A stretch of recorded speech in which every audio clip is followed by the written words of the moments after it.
Welcome, everyone. Today we are joined by Rachel Caruso. How are you, Rachel? I'm doing okay today. Yeah, long term, it's been pretty difficult, but I'm really happy to have the chance to speak with you today. So thank you. And how are you doing? I'm really good. I'm so thrilled to have you with us today, Rachel. And I know you've had so much on your plate lately, and I just, I've been looking forward to being able to present your story and the incredible healing work that you are doing for survivors and really for humanity by sharing your story. So to give everyone a bit of a background that hasn't met Rachel before, Rachel is an American. She was trafficked through the UK and Europe since 2016, and she's actually been held there pretty much hostage at this stage in the UK, unable to leave. Before that, she's also come from a generational family of abuse. So she's a survivor of satanic ritual abuse and MK Ultra. And during her more recent experiences, she was trafficked by a New Age cult, which has enabled her to really uncover this huge international trafficking ring that's operating. And it's actually in control of systems of reporting for survivors. So when survivors are actually going through and trying to make a report up about what has happened to them, this trafficking ring is really pulling the strings. So I wanted to invite Rachel on today, number one, to share her story so we can really understand these huge systems of control that are enslaving humanity and our children and young adults and adults through trafficking.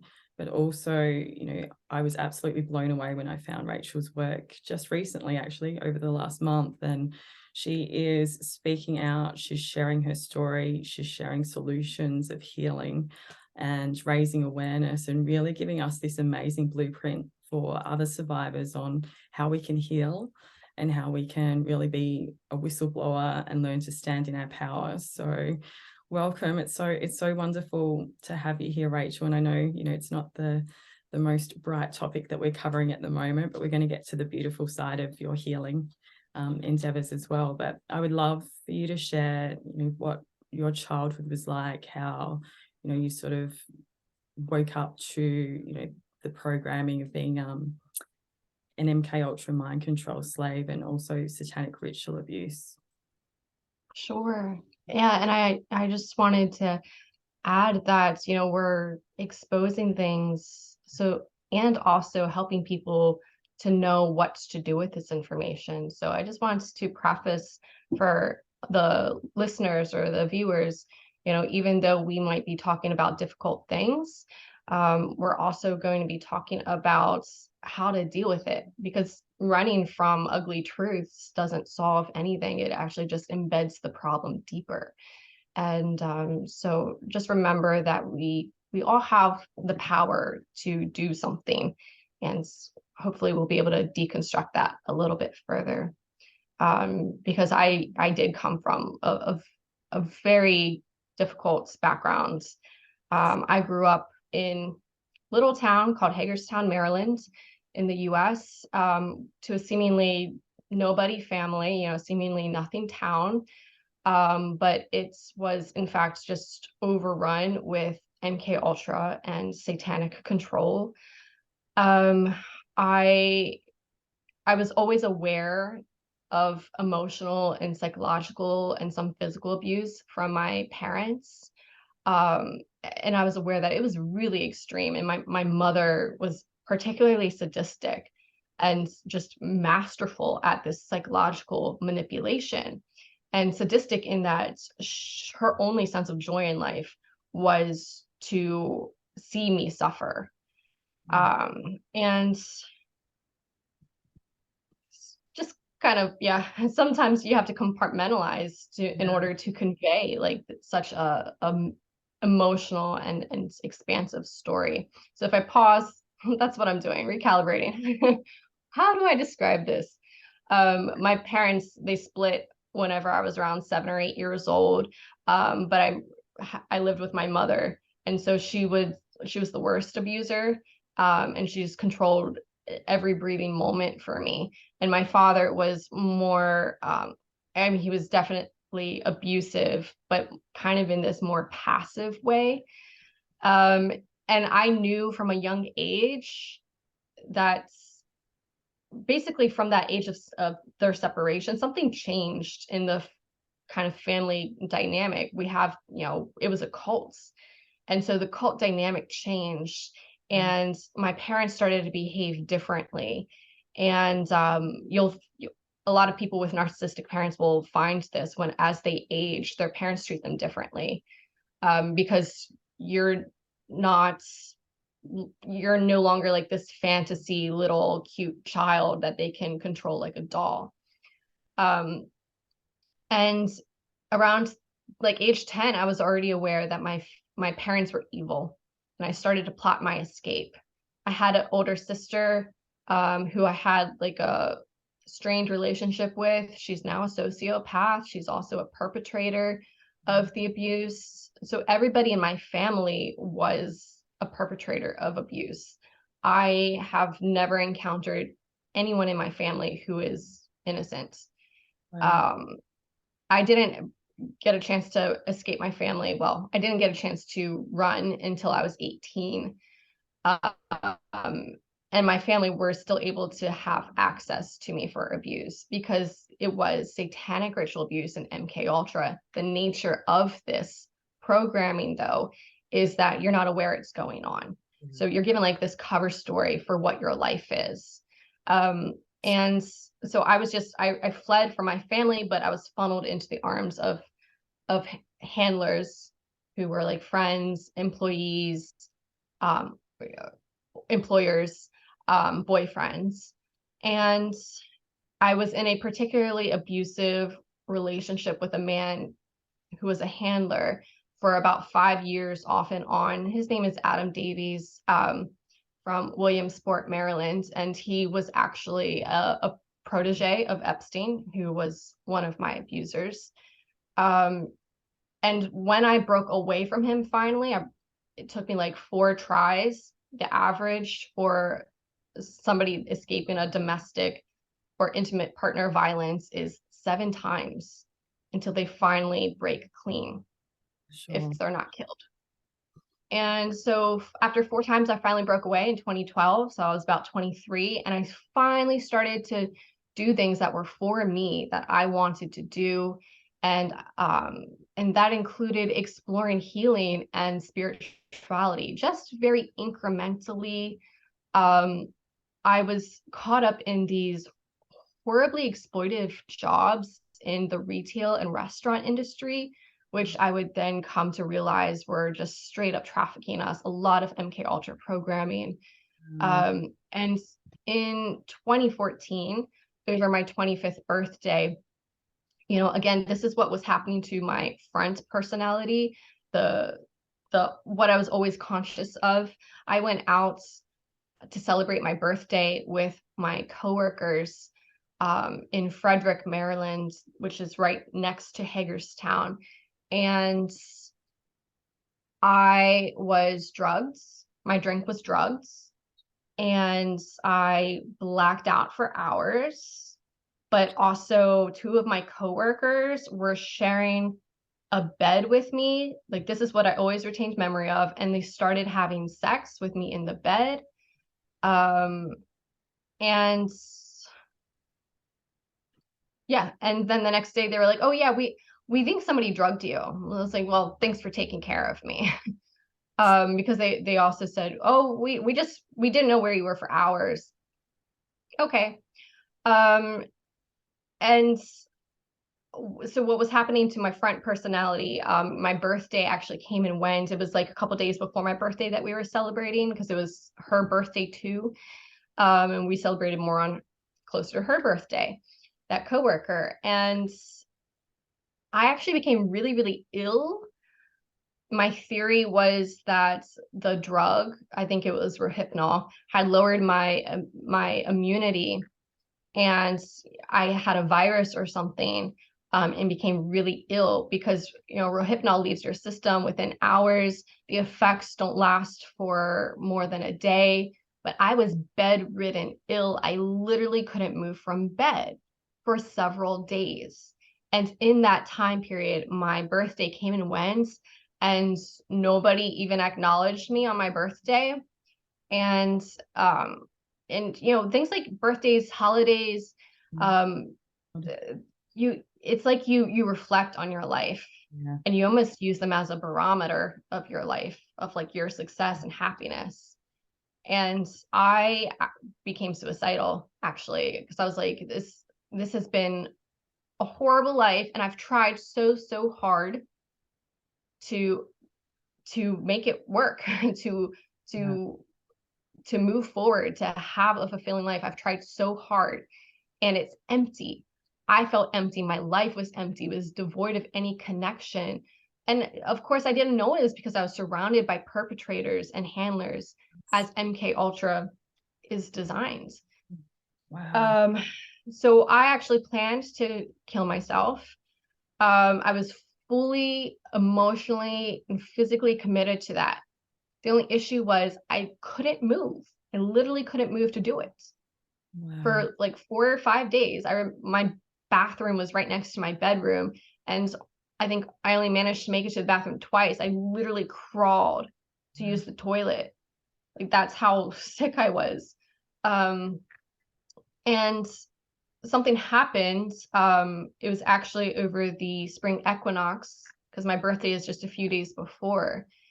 It was, I think, the 4th or 5th night that I was ill. I woke up from sleep and was completely transformed.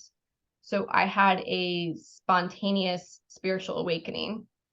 And it was, it's beyond words. There are no words to do it justice, but I woke up and it was like I had a different mind transplanted into me. So my mind was working differently. I was just naturally oriented towards positivity with every thought, every moment. And I wasn't trying. I wasn't trying to change my thoughts or anything. I felt like I was just filled with light. And so I didn't know it at the time, but my crown chakra had been blown wide open. Wow. And I was intuiting a lot of information. I would just start to learn about the universe, and the purpose of human life and everything, without even trying. So I would think a question and the understanding would appear in my being. These were downloads. So it wasn't even just like a thought would come. It was the full understanding. And so I just called them epiphanies at the time. I didn't know what was happening to me. It was blissful, though. Incredible. Yeah. So Like, what a change too, to literally go from a few days before feeling like the lowest low, like that you just couldn't even handle being here, to just, finding that incredible connection to the divine. Wow. yeah, going from the lowest low to the highest high. I still haven't, I mean, my spiritual path continues, and I still experience these miracles, but nothing as strong as that. And I always use that experience to anchor me into my spirituality. When things are difficult, like I have that to reference, because that lasted for months. I was in like this blissed out state. And I did have some dips. And very soon after that awakening, I started to learn about healing the shadow and integrating the subconscious mind. And so I did that. And so those, I used those dips for healing. And then those dips got bigger and bigger, because I didn't know what I was dealing with. I didn't know I was healing from MK Ultra. So I was still asleep to it at that time. And that, at my spiritual awakening, is when I was inducted into this New Age cult. And I can kind of circle back to that, but just to kind of outline my healing, it was like a solid year of healing. It was almost exactly a year later, in 2015, I again awoke from sleep one day with the awareness that I had been programmed with professional mind control by the government. I didn't have the language of MK Ultra yet. I didn't know that it involved satanic ritual abuse yet. But what was happening for that year was I was plugging in puzzle pieces as I was integrating, because I didn't know I had DID. But if you integrate your subconscious mind, that's what you're doing. You're integrating your dissociative identity disorder that's created with the MK Ultra. And so it was like plugging in puzzle pieces until I could make out more of the bigger picture. And so, like, the night before, a lot of synchronicities were happening. In retrospect, I see about mind control. Like, I was reading the comments of a YouTube video that just like auto played on my computer. I didn't even choose it. And I for some reason was digging through hundreds of comments, and I see someone talking about monarch programming, and I was just like, I'd never heard of it before, couldn't comprehend what they were saying, but I just zoned in on that. So that was just like one of maybe 10 synchronicities. And then I had this dream that actually showed me, it kind of illustrated the programming. It basically told me that I was professionally programmed by the government. And when I woke up, I said it out loud, and that was like kind of the acceptance. And all of a sudden, memory started to flood me. Wow. And thankfully, though, this also came with a spiritual awakening. The memories came on a wave of light. And so again, like, I was in this exalted state, but just receiving all of these memories and the spiritual understanding of why this happens, big picture.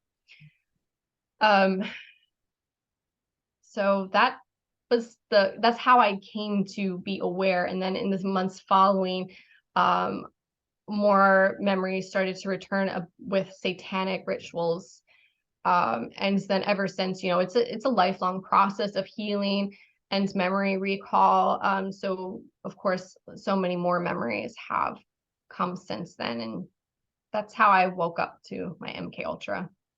Wow, what a incredible experience. And it's just so impressive to hear how you were able to handle like all of that recall with so much grace and so much, just grounding into that moment, but through that connection to yourself. And I think, as a survivor myself, sometimes we can get caught up in like, how do I need to heal? How do I deprogram? And it can be so organic and so natural when we turn into ourselves and reconnect, because once we find that core of us that is eternal, everything else can come back in. I love it. Exactly. Yes. I love it. That's your soul, that eternal core that you're talking about. There's so much, that's infinite power, and your soul is eternal also. So it's your connection to God, which is the all. And when you're connected to that, it does guide you with grace. It's not always pretty. And, I've been through healing that is also tumultuous and painful. And actually, like the 3 or 4 months leading up to my awareness of the MK Ultra, I didn't know it at the time. I was deprogramming. I did know that it was healing, but I was in a mental breakdown. And I just embraced it as healing, but it was the darkest period of my life. Just breathing felt physically and emotionally painful every moment. But also my soul was guiding me to embrace it. Like there's a power in meeting your darkness. And it's just, like you said, connecting to that eternal core, it will guide you through whatever. So incredible that you were able to do that very much solo. And I think that's just such an important thing for us all to take away as survivors. Like, we are the greatest experts in ourselves, in our minds, and when we trust in ourselves, miracles can happen. And going back to what you were saying as well, Rachel, it sounds like, during your awakening process, potentially where you were just overwhelmed with like everything that was opening up for you. There were handlers there from a New Age cult really able to, I guess, see what you're potentially going through and targeting, people that are just waking up or just, starting to explore their spirituality. And I hear that a lot with cults and handlers in Australia as well, is that really targeting that, that new age movement, because there's people going into that because they've woken up to the facts that, okay, things aren't right in the mainstream. What we've been taught, all the dogma about so many things is not correct.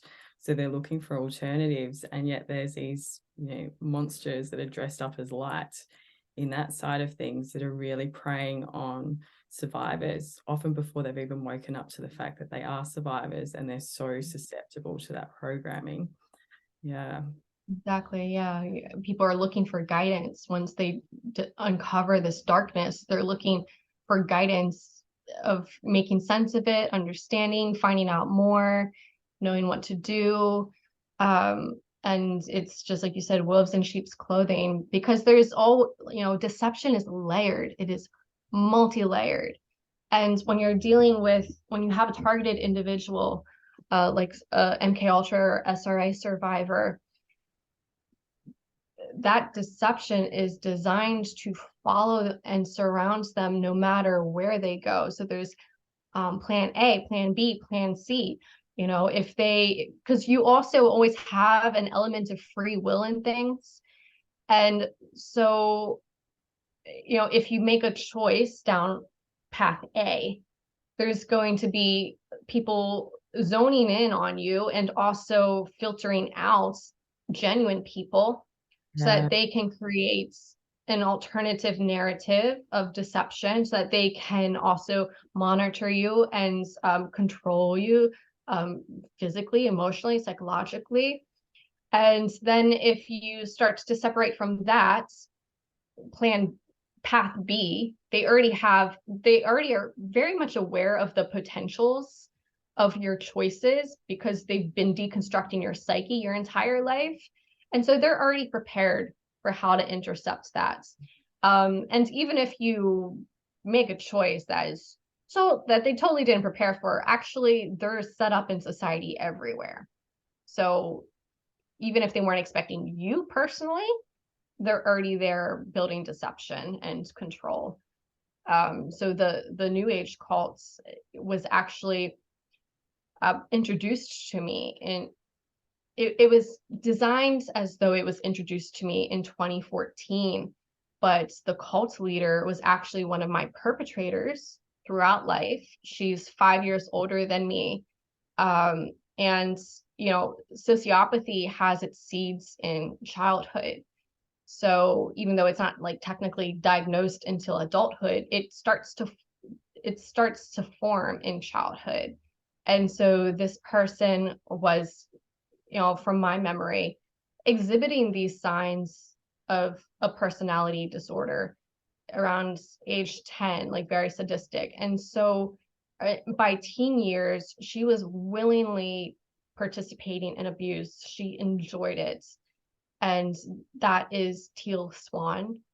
Wow. So a lot of people know her as a New Age cult leader, but she's as horrible as that is, she's more than that. A lot of her career is built off her story of recovering from satanic ritual abuse. She is a current and willing perpetrator of satanic ritual abuse and MK Ultra. So that's something that, it just isn't being addressed in the controlled opposition, the controlled narrative opposing her right now. There was a docuseries released in 2022 called The Deep End. And it did do a good job exhibiting her narcissism.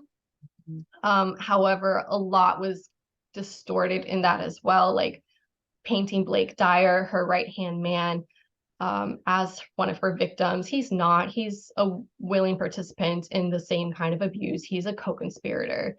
So there was a lot of distortion there, and they, controlled opposition will also, they will give you lies that can then be proven to be lies, so that you end up rejecting the whole story.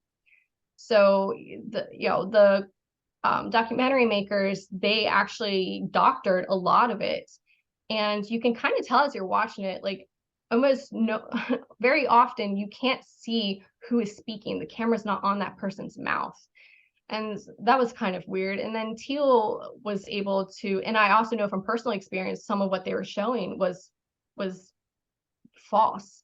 Like they had actually manipulated, what you're seeing. And then Teal goes on to speak about that and to maybe even prove it. And so then people just discard the whole narrative or the whole possibility that Teal is a perpetrator of some sorts. Yeah. Because they're like, oh, there's a lie there. The whole thing's a lie. That's how controlled opposition works. So just a preface, because she is a very popular spiritual teacher, whenever I discovered her, I felt like I was, platonically in love with her.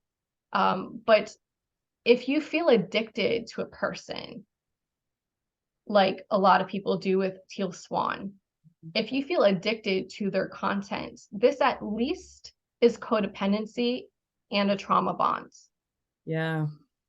More so, it can be black magic, which is something she definitely utilizes and something the cult utilizes to bring people in.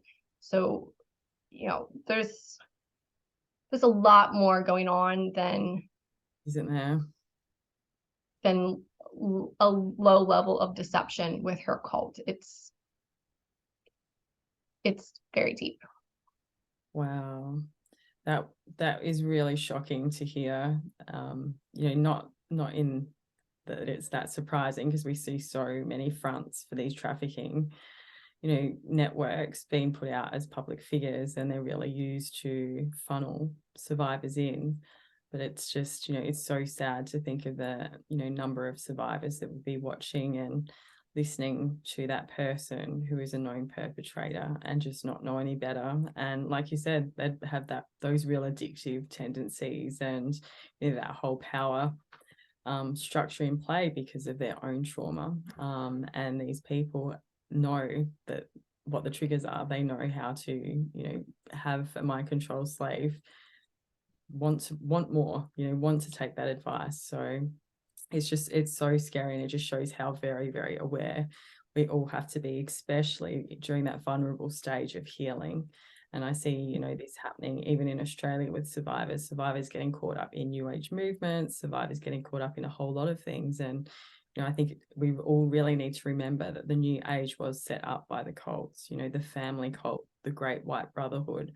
That is where all of this come from. So if you're listening to a New Age leader out there, they may not be a perpetrator, but they may be. But they're reporting to these kind of networks. So you just have to really be aware of who you're following. And I know, Rachel, as you were, uncovering what was happening to you, and at that stage you ended up in the UK, pretty much, stuck there, unable to leave the country, which is just, it's so scary. Like, you don't fit the profile of, someone being trafficked in any way. Like, you're in the UK, you're an American, you're well-spoken, you're educated, you come across as like a professional person. And this is not really the stereotype that anyone would pick up on as someone being trafficked either. So it shows how easily this can be done.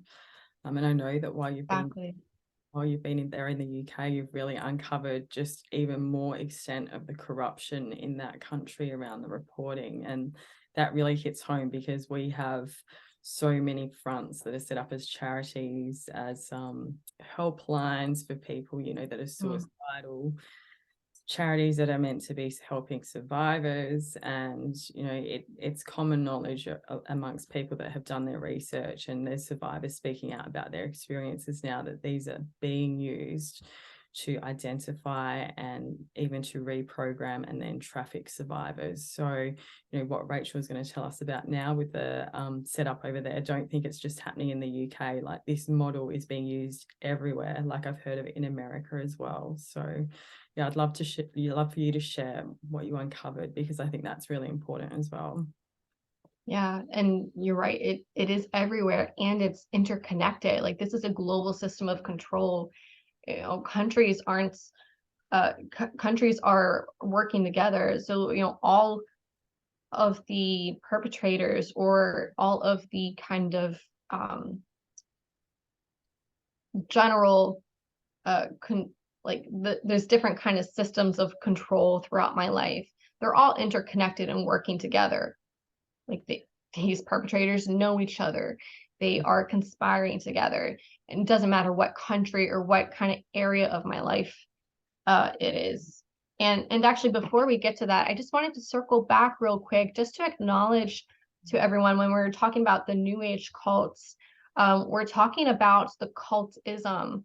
So it's not my intention to say that spirituality in itself is evil or is a deception, but truly you have to true spirituality comes from within. Yeah. And so you'll develop that relationship to existence, to yourself, to life. That's spirituality. You'll only be able to develop that through yourself.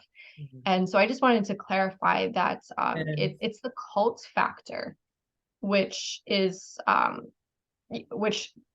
creates something into a religion. I mean, in my mind, religion and cults are synonymous. So the cult factor turns this, it creates this New Age religion with leaders that you follow, just like any other religion, Christianity. So I just wanted to make that distinction so that people don't feel like there's nothing good in life, or there's nothing to trust. There's not even a God. That's so great, Rachel, because, and this is the thing, is these New Age cults are really, going back to almost like what's happened in the Roman Catholic Church, where they've put people in between you and God. And that's very much what happens. And that's how you can really identify a cult is this person that I'm listening to or reading or following, are they actually getting in the way of me and God? And, if they are, it's a cult pretty much in one way or another. So that's a really good thing to point out, Rachel. Yeah, and that's a easy sign, as you simplified it. Is somebody placed in between me and God? Yeah. And that actually brings us to the trafficking in the UK, because Teal Swan and her cults trafficked me to Europe in 2015. So first it was France, then it was Romania, then it was Greece, and in 2016 it was the UK, where I've been held captive ever since, largely by the governments, but it's not just the governments. Like I said, everybody is interconnected. And I'm trying to reflect on, I felt like there was something that you said that I specifically wanted to address, but it's just basically the legal support structure for victims of trafficking in the UK is fraudulent. Oh, I remember what I wanted to address. You were talking about, the stereotype of trafficking, and that's exactly what it is. It's a stereotype. Human trafficking happens far more prolifically than we are aware of, because the narrative has been manipulated, not only through entertainment, but also through news, through the way it is reported on. The authorities are changing the narrative. But there is actually a legal international definition of human trafficking that I want everyone to understand. It's the recruitment, harbor, transportation, or receipt of a person through the means of fraud, deception, force, coercion, fear, etc., for the intended purpose of exploitation.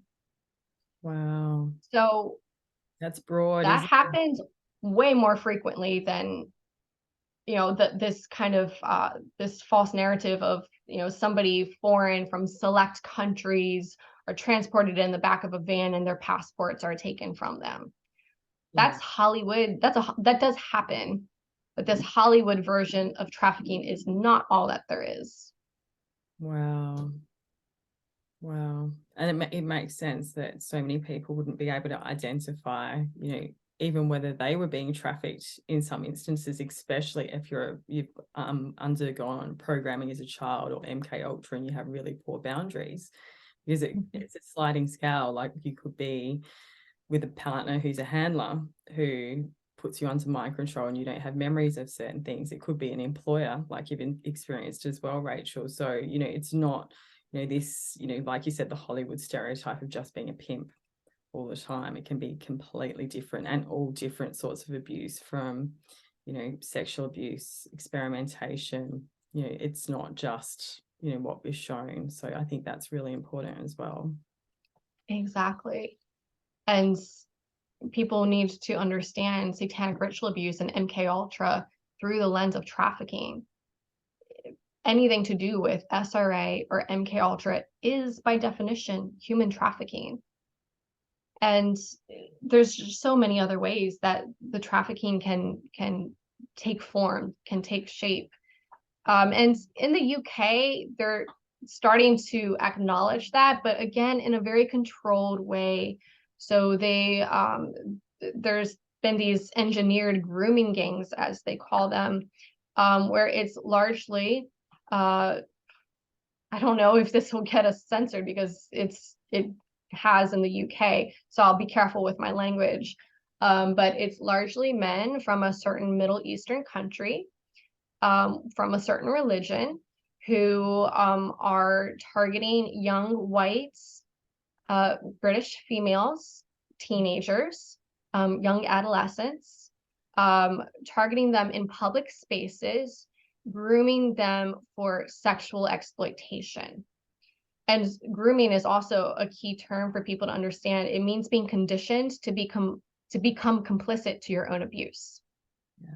So the grooming process in itself is abuse. And so this has been like a huge scandal in the UK. But again, it still keeps the focus very narrow on what trafficking is. The authorities are only identifying sexual exploitation through a very narrow lens, and labor exploitation, domestic servitude, and organ harvesting. But what about, for example, medical exploitation, like you have with MK Ultra, what I experienced, being experimented on. I have 2 giant surgical scars on my lower abdomen, like across the entire way across and the entire way down, 2 intersecting surgical scars. No memory of this, and it's not on my medical record. It's been documented by a doctor. And then anytime I bring it up at a doctor's appointment, there's a note that I'm delusional. Like, that's some serious gaslighting. You just documented these scars yourself. Tell me what the hell this is. Wow. And so there's this physical proof of medical exploitation even, and everyone's just going to pretend like it didn't happen. And that's so common. I'm just going to say, Rachel, that is so common in survivors as they start to remember finding and probably actually being able to look at scars on their own body and realize that they have absolutely no memory of that scar, or having a scan done. I know that happened to me. I had a scan done and was told by a doctor, have you been in an accident? And I was like, no. And then as I've been deprogramming, I'm like, oh my God, like, that's actually a really big thing. So it's so, and that really goes to show like the strength of the mind control, that, you could have this scar on your body and just not perceive that there's any issue with it until you start actually breaking through that and really ask questions and having free thought. Yes. Wow. So you also had that physical evidence of something serious happening to your body and no memory of it. Exactly. And yeah, I've had these scars on me since maybe 12, 13 years old. And it wasn't until like 5 years ago, maybe, that I realized what it was. It's like you say, because there's also often a program, a constructed narrative given to you to overlook or excuse it. Like I have a video on my channel, on my Rachel Caruso channel, 23 signs of MK Ultra and satanic ritual abuse. And I go into detail about what that program was for me and how I was able to overlook it for over a decade. But it's very clear now that I have free thought and I'm more connected to my body, because it's also about coming out of the dissociation, being connected to your body, taking a look at your body, because we don't, who sits around examining themselves for old scars? Those old scars can be faded, they can be white, they can be covered up with body hair. But so coming back to that control structure in the UK, though, this is a mammoth nightmare that I want everyone to be aware of, because it is operating internationally. And I might circle back to more of the specifics of how Teal Swan and her cult trafficked me to the UK, and the proof, the absolute obvious proof that I have of it, that is public information for anybody. But you know, it's also been a theme throughout my life to be targeted by in my living situation, especially as I heal and I have healthier boundaries and I just filter people out of my life. My material world has been so controlled, so financial abuse and obstruction, and I get filtered into certain housing with a certain landlord or roommates. The worst is if it's a live-in landlord or roommate and they're in my home space, and they become abusive. And the way they're abusive, it's a system, it's a pattern that repeats from all of them. So that this is engineered. Things like cutting off my electricity, threatening me with violence so that I'm barricaded in my bedroom trying to for safety, and then they cut the electricity, so I have no connection to the outside world, and fraudulently calling the police on me. And anytime the police have interacted with me, they've been perpetrators. I have multiple videos of this on my social media already, more on my Patreon. So a lot of it's public though. And so I was experiencing that in the UK, in England, in Glastonbury, actually. If anybody is familiar with the UK or is in the UK, even these seemingly progressive or spiritual towns, they're not immune to cult control. They're not immune to deep states deception. It's actually used. The light is used to cover the evil. So Glastonbury and Totnes, England, Totnes is actually considered like the alternative capital of the UK. And that was a location that I've recently been heavily trafficked and abused in. Lots of evidence on my social media about that. So again, we're having to accept that this has been a part of our world. And when you know what you're dealing with, you can then do something about it. So I'm not saying this that people feel scared or powerless or helpless. But the first step is realizing what you're dealing with. And so I was experiencing that abuse by landlords in the UK, and there was actually like this system in place to funnel me into what's called the National Referral Mechanism, or the NRM, in the UK. So this is a legal setup by the UK government, and it is the catch-all for anything human trafficking related. Wow. So it's meant to be, the first point of engagement with the authorities for a victim. It's meant to be intercepting the trafficking. It's meant to be receiving the disclosures and support for the victims. This system isn't just infiltrated. It is fraudulent at the core. It was set up with no true intention, and therefore it's so controlled. No genuine participants in this system are actually allowed to really anchor in to contribute actual help, actual support in the system. So I was coerced into the NRM without my informed consent. Um, there's certain first responders, there's designated first responders for the NRM, such as police, local authorities, meaning like councils, um, certain charities, social services, and people can find this information on the UK government websites. There's a list of first responders, and they are required to make a referral to the NRM, meaning they give information. And then they're supposed to ask the potential victim. So you, at this stage, the potential victim, the suspected victim, they don't even necessarily have to prove anything. And it's supposed to be first responders make this referral if they suspect something. Mm-hmm.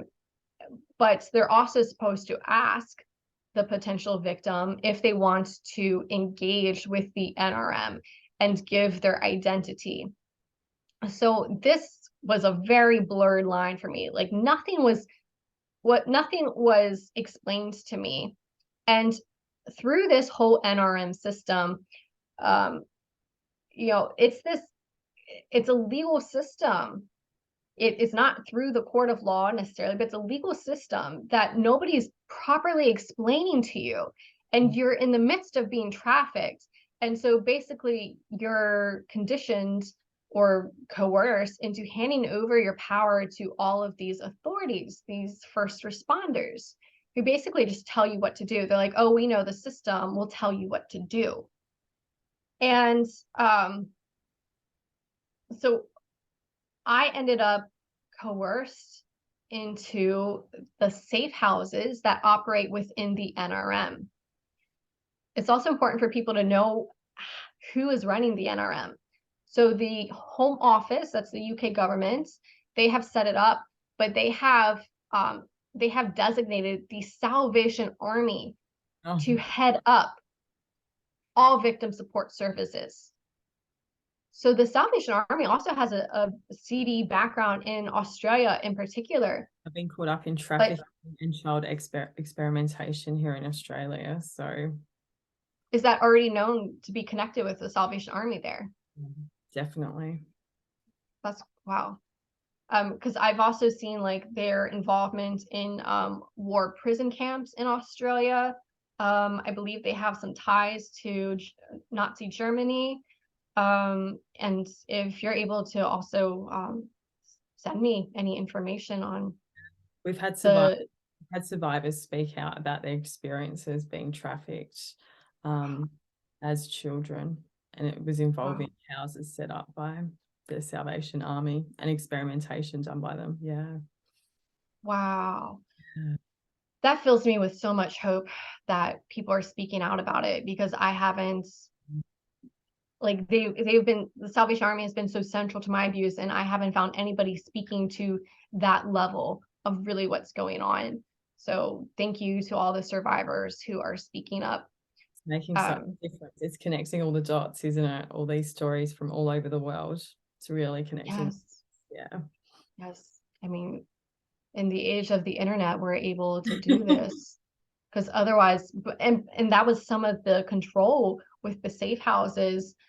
They would cut you off from the outside world. So like completely cut you off. And that's a cult, of course. But so all of this stuff was happening in the world, and I didn't even know about it. Like one of the safe houses, an investigative news report came out exposing them as a cult when, like, just 2 weeks after I was inducted into that safe house. But because they had so successfully cut me off from the outside world, I didn't know about that until like a year and a half later, way after I had escaped that. But so we have the Salvation Army, who's been hired by the government to head up all the victim support services. These victim support services are your legal entitlements as a potential victim of trafficking. They're called your ECAT entitlements. ECAT is the European Convention Against Trafficking in Humans. So again, this is public information people can look up. Your legal rights, who the Salvation Army is personally responsible for meeting. And these rights include, but may not be limited to, I might leave some out, legal supports, which means a solicitor, a lawyer, medical supports, mental health supports, counseling, safe and appropriate accommodation. Yeah. And also, I think financial support might be in there too. So this is what you're legally entitled to, and all of it was obstructed for me. Wow. The Salvation Army then hires 12 other charities. They subcontract out to 12 other charities. So now you have 13 charities. That's a satanic ritual number. Isn't it? 13 charities running the NRM. So all of these charities are religious. I'm sure if you dug into all of them, I've dug into maybe half of them, you will find pedophilia, cult scandals, international for them. You will also find Masonic or Illuminati ties throughout history. These organizations go back, I mean, they have their seeds usually hundreds of years prior. Wow. And so this is what the government has set up. Wow. The two organizations that I had the most contact with that abused me the most were the City Hearts charity and Med I Trust charity. Those are two subcontracted by the Salvation Army, and I believe they're both also considered first responders in the NRM, as I was talking about. So, you know, the entering into the safe house was very much like, at the start, I was like, this feels an awful lot like trafficking. You won't let me go back to my place of residence to retrieve any of my belongings. You're going to relocate me hours away in the middle of the night. You're not going to tell me where we're going. You'll tell me the town, but you won't give me, you know, this is not, none of this is my choice or anything. They pick a house for you. They pick a location. You know nothing about the organization or the location that you're going to. You know nothing about how the house is running. I was like, can you tell me how a safe house operates? Nobody would before I got there. And yeah, so I'm arriving in this highly distressed state because I had been bombarded with abuse by the landlord for weeks at that point. Was also destitute, so I hadn't eaten. I hadn't eaten at all that day, and I hadn't eaten properly in probably weeks. And you know, I've lived this designed destitution most of my life, but especially since I awoke, especially since I started to heal and integrate and separate from the original cult, the Illuminati, in 2014. That's when the design destitution kicked in. As you've referred to it too, Gabbi, it's poverty programming. Exactly. And that's not to say necessarily that, you know, it's something in your psyche creating this. This is financial abuse. This is part of coercive control. We're talking about, you know, this system with deep resources and a vast network to conduct this kind of interference in your life. And they know if they know, you know, preoccupy you with getting by day to day, with surviving, with trying to put food on the table and a roof over your head. You know, it's going to slow down your healing, and it's definitely going to slow down you being able to speak out. So all engineered by design. Exactly. Yeah. I mean, that's what I'm fighting through today. I have so much evidence, and I've published a lot on the internet, but it's just like a drop in the bucket. And I haven't been able to pursue legal action. I haven't been able to pursue just anything beyond barely surviving in a system that's been designed to kill me, which I'll get to more. There's all these legal restrictions placed on me. But so I'll try to just sum up the abuse that was happening in these safe houses.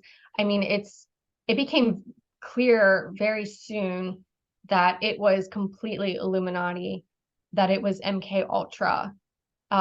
Most of the other victims placed in these safe houses are asylum seekers. And so they're from foreign countries. They may speak little English or no English at all. They often come from countries where they don't even have the concept of having rights.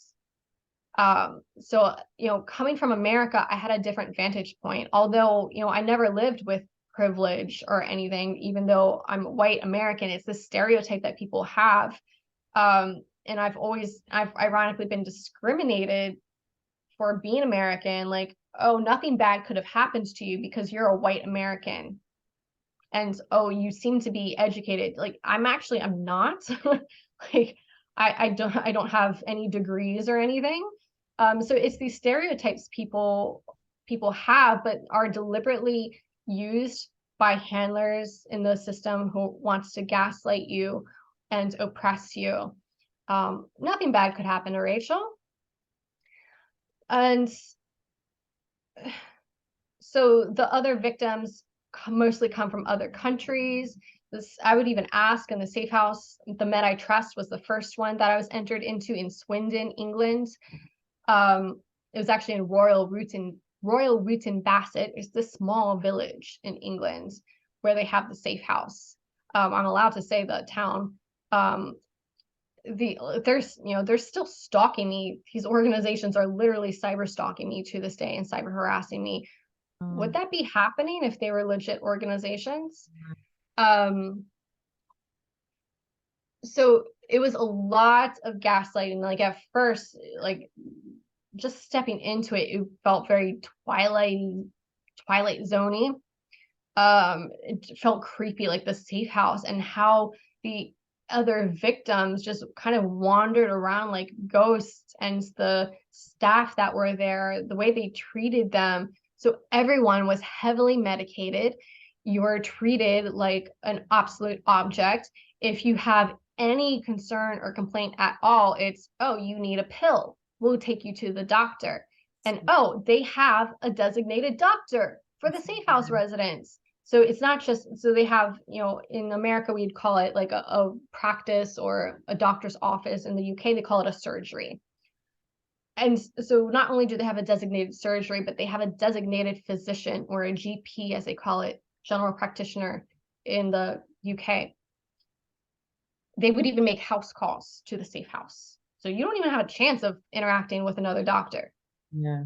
And this, they are doctoring your records every step of the way, especially for someone who is a dissident like me, somebody who creates problems for their control.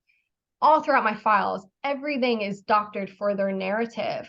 But you know what I did? I wrote all of my complaints so that there was a paper trail, because they kept gaslighting everything. So I at least wanted a written documentation of my version, the actual version of events.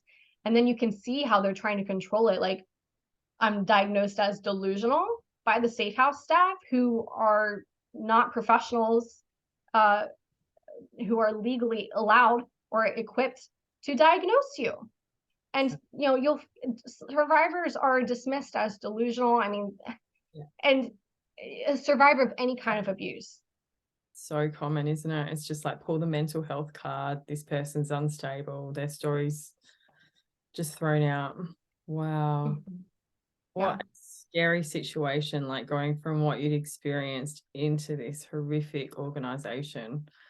It's just it was like walking into the lion's den without knowing what I was walking into. And I really mentally and emotionally struggled with it as more was revealed to me in these spaces. I mean, I walked into hell. And that's why I know more of how this global control structure operates. And I also know how to combat it. And I had to do all of this on my own. Everybody around me was severely gaslighting me. They would pit the victims in the safe houses against each other. They would also have hired agents posing as victims. Whoa. They would also, there could be certain victims who were pliable. So they would bribe them. These are people with sociopathic or narcissistic personalities, and they would bribe them to do certain things, to spy on the other victims and report back. And this was even in one of the safe houses, it was even an open secret. People even knew who one of these paid victims was and what she was doing. and we talked about it. Oh, So, none of my ECAT entitlements were met.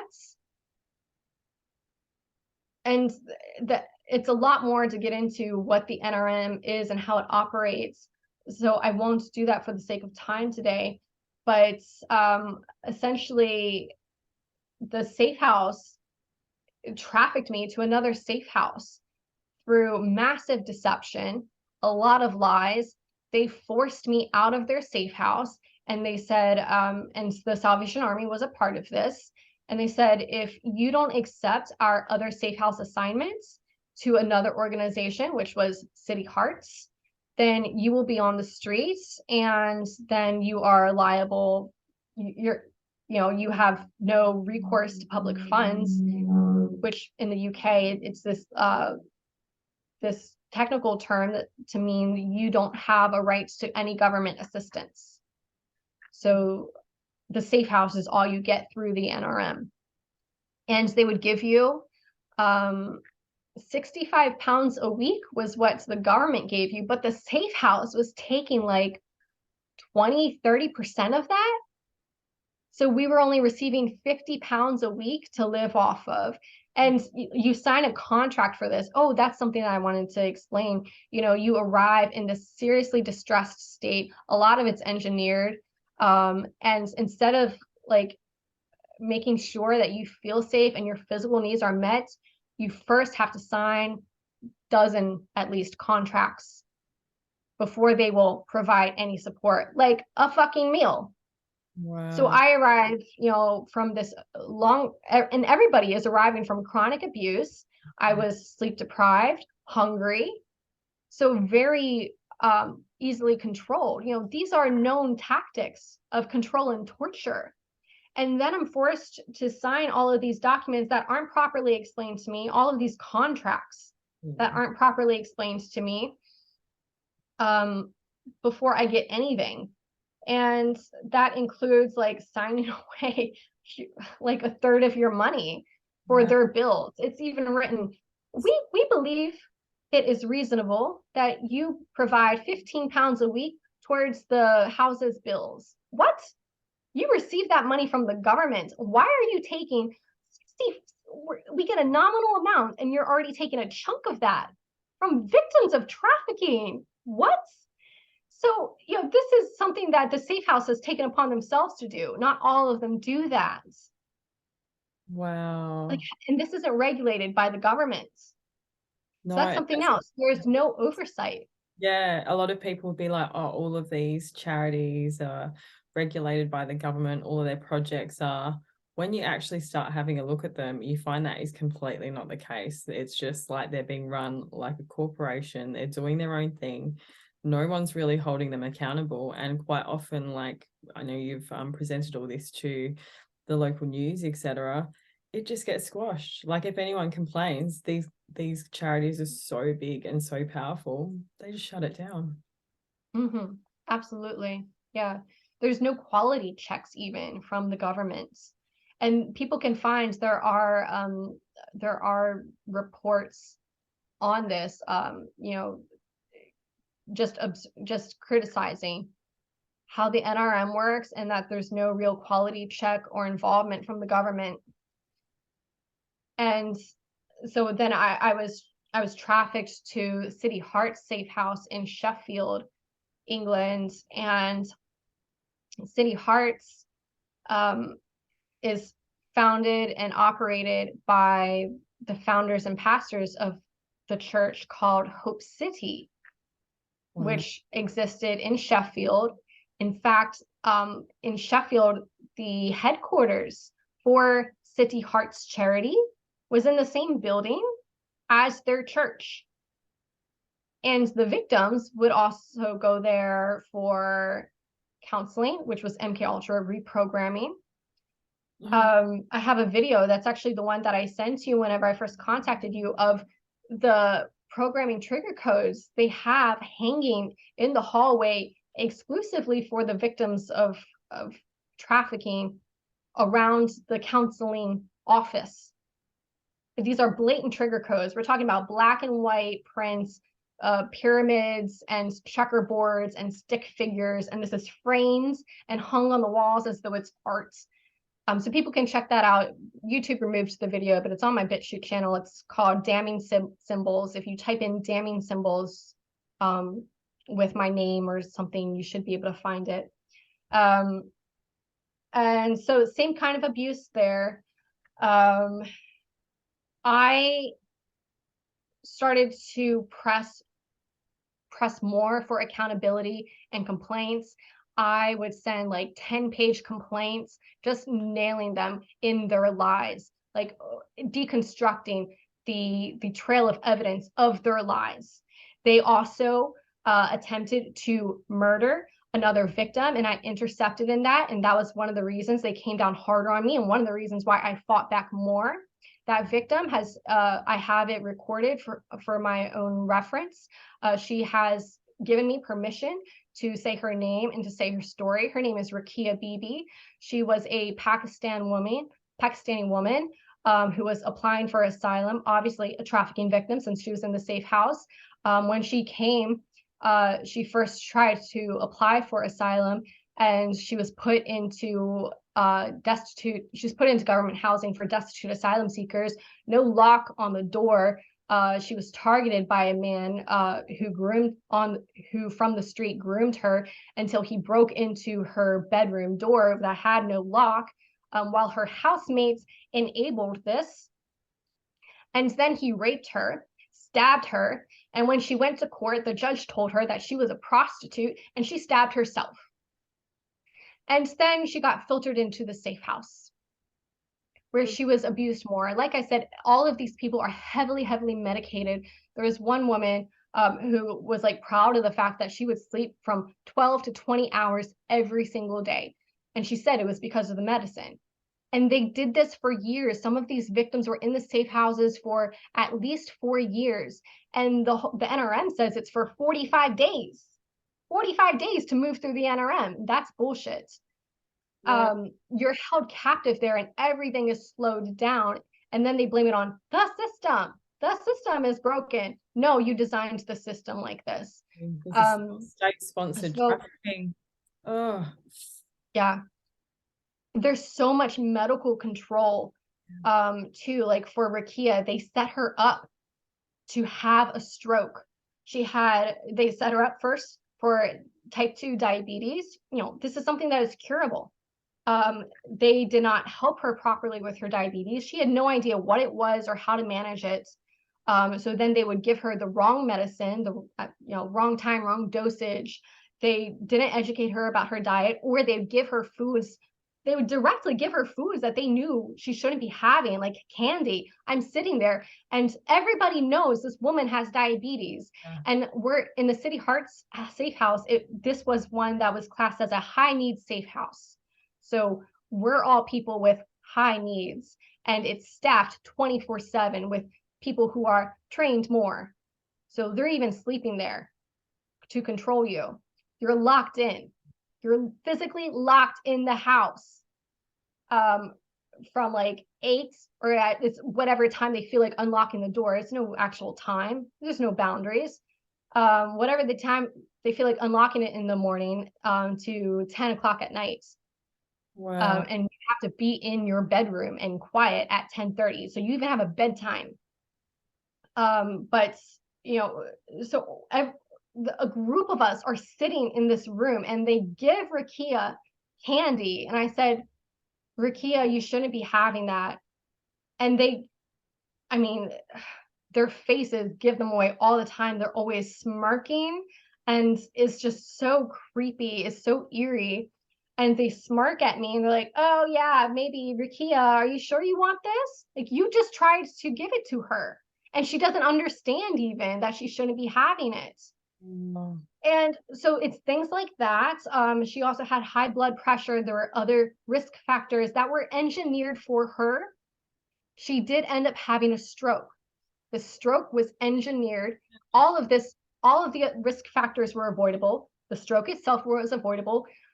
Rakia, one day she's behaving differently. She's vomiting. We have this house meal where like some of us come together and she's vomiting, but this is a normal occurrence with the residents, and it's treated like it's normal. It's like, oh, someone's over there vomiting in the bushes, ignore them. There's staff around all the time and they just act like it's normal.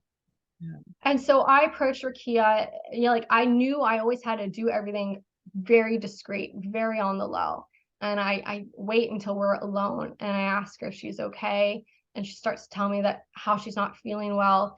And then as she's telling me more, she's also really struggling to speak, and she's she's struggling to speak because of the stroke. Everything's passed off as, oh, it's your trauma, and it's not trauma caused by us, you know, the charity. They're treating you like, oh, it's your historical trauma, it's made you broken, and that's why we can gaslight you. So it came to light that she was having trouble speaking because she had a fucking stroke. So eventually I ascertained all this information of what had happened to her. She doesn't know what a stroke is even. But eventually I was like, oh my God, she's had a stroke. And then I get this intuitive hit. Yes, she has. So we actually, I told her, you know, this is something very serious. You need to go to the hospital. And the horrible part is this was 3 days after her stroke. 3 days. Days. Oh my God. Imagine if you weren't there as well, Rachel. I'm just like, what would have happened to this poor woman? Gabbi, nothing. It didn't even make a fucking difference. She never got medical help. Never got medical help. She was tortured even more. And the only difference it made was that she knew she wasn't alone. We had to make a plan to sneak out of the house. She also directly told me at one point that she was sat there in the office, in the house, the staff office in front, having a conversation with a staff member when she had the stroke. You know, she's describing the symptoms to me. Her whole left side went slack. She wasn't feeling well. She had a headache. She was nauseous. She couldn't talk. And she's telling this to the staff member. They knew what it was and they laughed at her. She begged to go to the hospital and they said no. They flat out denied her. And they said no. Deny someone the right to go to hospital. Oh my God. And I have this recorded from Rakia Bibi, and you know, everyone wants to say that the perpetrators want to claim that I'm delusional. Fuck you. Fuck you. Fuck you. I hope it's okay to cuss. I'm sorry, guys. Look, we're from Australia. It fits in fine. Oh my God, that's so horrific. This poor woman. Yeah, the only benefit was that once we were out of the house, I took her, like once I didn't have to pretend like to keep everything on the down low. I took her, I looked in her eyes and I said, Rakia, how they're treating you is not okay. Like the abuse, like she had limited English, but I also learned her style of English so we could communicate pretty well. And so I said it in her style of English, and basically I was saying the abuse, like you're trafficking from Pakistan, from home, same thing. This is abuse. Yeah. And I said, it's not okay. And in that moment, I saw something click in her. Like something, like I could see it in her eyes and her face. And then at that point, she started to fight back for herself. But she still wasn't in a position to actually be able to protect or defend herself physically because of the stroke, or even psychologically. They've really targeted such vulnerable people with this programming and trafficking operation. You know, like you're talking about victims of trafficking already, people that, you know, English is, you know, their second language. They're in a foreign country. You don't know what your rights are. You're in an awful position. It's so evil. So evil. Even when they translate for you, they will alter that. Rakia was aware of this. She knew enough English that whenever they mistranslated, especially when they mistranslated what she said, because she knows what she said, and then she would hear their version of it, she knew that they were mistranslating, whether they were using like an app, Google Translate, or they were using a professional translator on the phone. They have these companies that they've contracted, or an in-person translator that is provided at the hospital, at the doctor's office. These people are hired to be a part of this abuse. I sat there and I witnessed it. And at one point I was in another room, but I could overhear it. I could overhear what Rukia was saying, and I could overhear the interpreter at the doctor's office changing what she had said. They were trying to separate me and her because we had come together to fight back, and because I was helping her.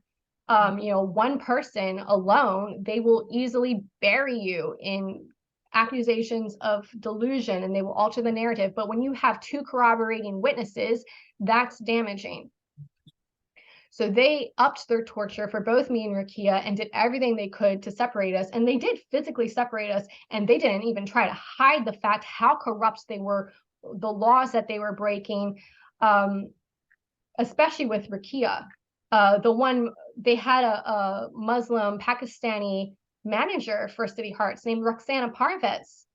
And when she got Rukia alone, she would tell her, Rukia is relaying all this to me. She would tell her, I have the police in the palm of my hand. I have the home office in the palm of my hand. You are a nobody. They all work for me. So who is, these community charities? No, they're high level something in this deep state structure. Fronts for the networks. Whoa. So they did physically separate us, and ended up torturing Rukia more. And I do believe that she was, they ended up severing even our ability to communicate, even over the phone. I believe that she was deported to Pakistan and murdered there based on certain research that I've done. I'm so sorry. And the most I could do was let her know that she was a human and somebody cared. And she...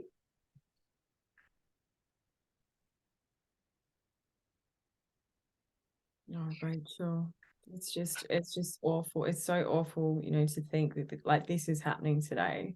This is what these networks and these fronts are set up to do. There's humans being trafficked in our countries today under so-called government services for trafficking victims and other. They are the perpetrators. Domestic violence is another one in Australia that we have some really awful things happening in at the moment, and we've just got to be so aware, and I hope for any survivors listening to this, it's so important to be aware that when you go and report, when you go and engage with like any state service, you need to have your eyes very, very wide open to the level of corruption, because yes, for all of us, we're like, oh, it's new. We're just realizing that we've had crimes happen to us. There might be handlers and other threats happening in your life at the moment.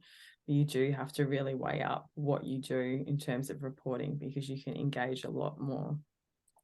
Aware of, because we're all conditioned that there's this authority that we go to whenever something's wrong, the government and the police.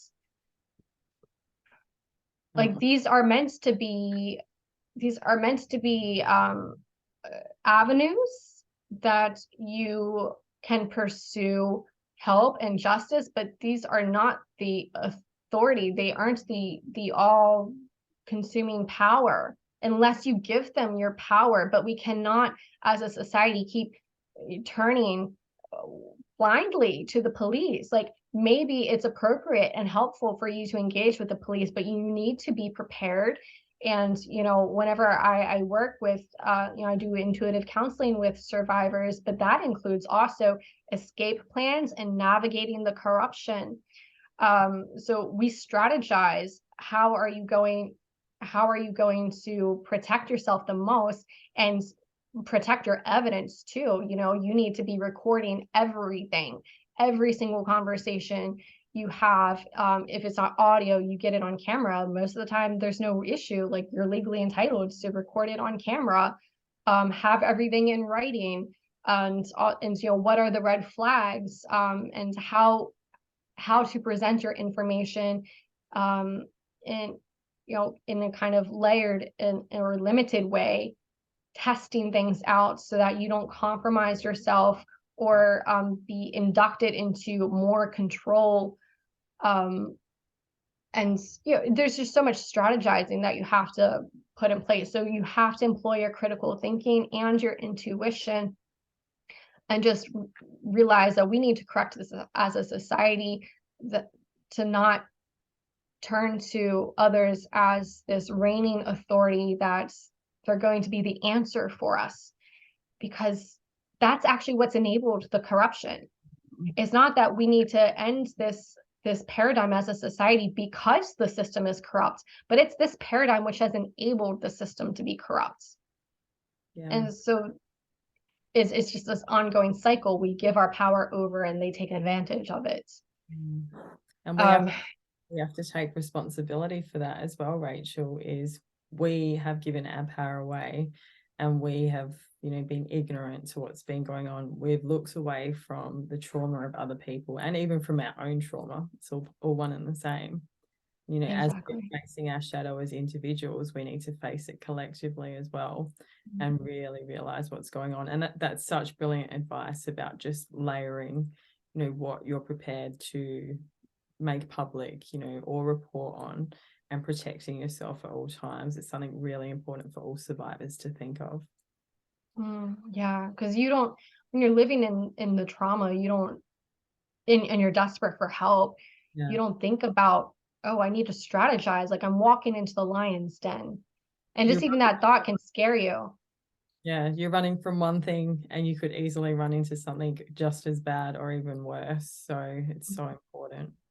And I know for you, Rachel, you are just such an incredible example, because you have been speaking out as a survivor. You've been sharing these stories, raising awareness for other people, and the people that are no longer with us, like the beautiful woman we just heard her story. And yet you've really healed on your own independently. And I just think you are such an incredible example to other survivors of how we can get ourselves strong, how we can prepare ourselves to speak out to create change. And I'd love for you to share just some of your strategies that you use with yourself, some of the healing modalities that I know you teach, and you have sessions with survivors as well.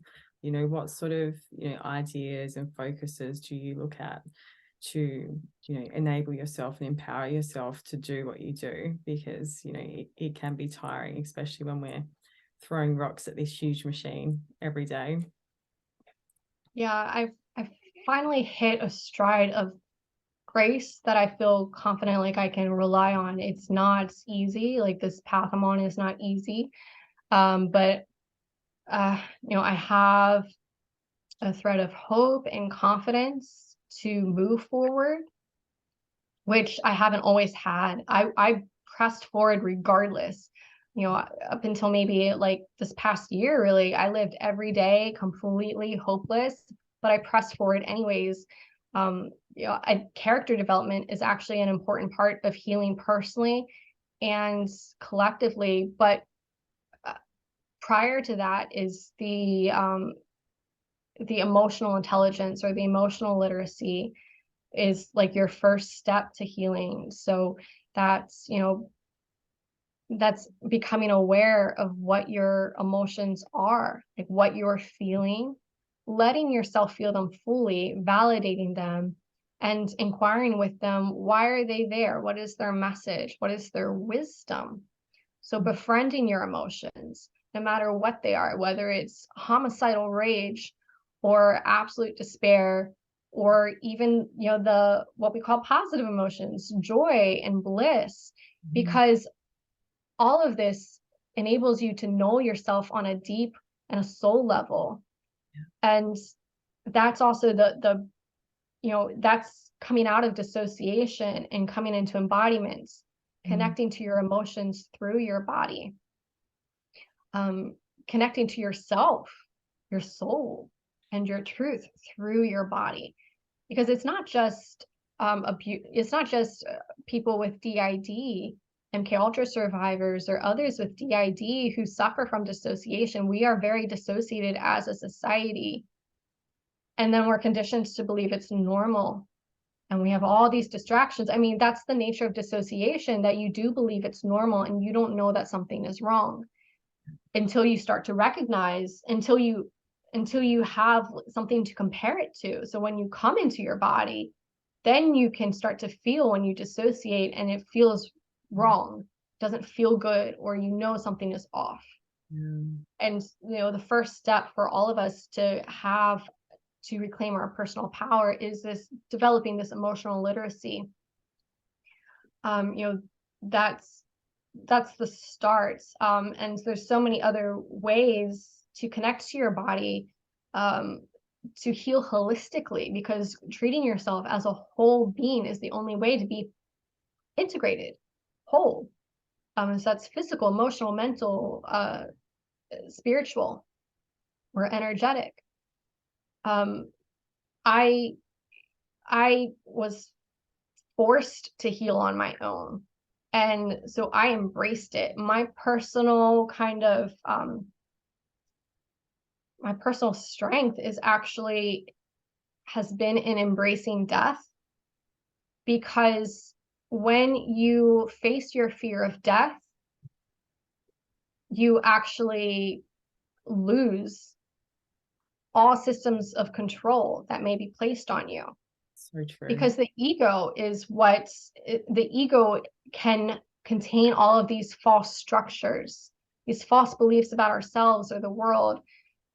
And the ego actually feels like whenever you shed these false layers, it feels like an actual physical death to your being.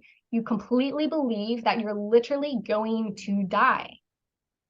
But when you have recalled from this internal awareness that you are eternal, that you only change form from one incarnation to the next, and that there's more to life than the material, then it helps you to release your fear around death, or you can confront your fear of death. And what you're actually doing is having an ego death. Because your ego says, if you let go of these beliefs or this way of life, you're going to die. And so if you confront this feeling of I'm going to die, it no longer has control over you. It doesn't necessarily mean you ever escape or transcend this fear of death, because it's hardwired into us as humans. But if you make friends with it, then you can use it for healing. And for me, whenever I reflect on my death, it's actually becomes a reflection of my life. I'm reflecting on life, and it only ever forges my connection to God and to life, this human life, even more. Everyone has a soul purpose in life, which is a bit different from life purpose. It's a state of being to embody, and my soul purpose is death and rebirth. So that's why it's kind of like my personal forte that I can use, but I hope to be able to share and guide others through this as well. That's a big one, getting through the fear of death, I would say, for survivors as well, because often we have been traumatized with near death or death experiences. So on top of the normal fear of death programming that we get from big pharma and the media and Hollywood, etc., you've actually had these memories that's in the cells of your body of like that fear of death. And it can be so liberating to start releasing that from your body. Like I know over my healing journey over the last 10 months of memories, and some of those have been near death and death experiences, like just the level of tension in my body has I thought it was already quite good in the work that I've done during my life up until now, but it's probably dropped by 50% just by me facing those fears and letting it go. So it's such a powerful teaching that you have there around that too. Yeah, well done for facing that trauma and integrating it. And And then you see the release, you experience the release from it. Absolutely. Absolutely. And it is that fear of facing a trauma. And I think, as survivors, we can get so stuck in that friction, and it feels terrible, and you can feel like completely out of sorts, down, emotional, you name it, angry. And then once you actually face it, you move through that ego death, like that you were talking about.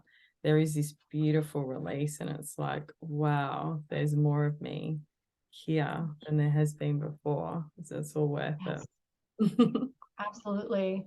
And once you experience that a few times, Yeah. you have that to reference, and you can always remind yourself, like, this is actually going to feel better. I'm going to feel more whole. It's also fulfilling to meet yourself Yeah. in the darkest of places, or to meet yourself wherever you are, including the dark places. And for me also, part of my memory recall, lots of what people call near-death experiences. I think it's interesting, like sometimes we call near-death experiences occasions when a person has legally died, biologically died, and returns to life. um, I consider that dying and coming back to life, and I class near-death experiences as a time when you almost died. Like your body almost ceased to operate. But a lot of survivors literally do die and come back time and time again. Um, and for me, part of my memory recall was also what it was like to come back.